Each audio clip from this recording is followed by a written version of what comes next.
Nga impromptu, walang paghahanda. Sorry ako eh. Okay. Maganda pa yun. Okay.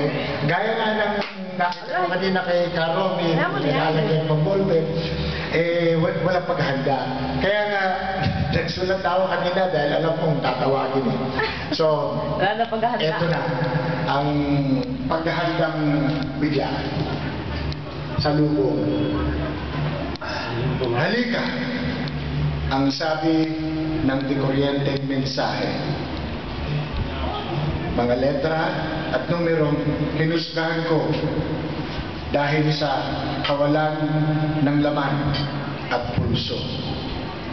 Saka ko na lang lululunin ang sariling konsepto ng justisya sa pagkikita ng mga ngiti at kislap ng mata. Para sa'yo, Caro.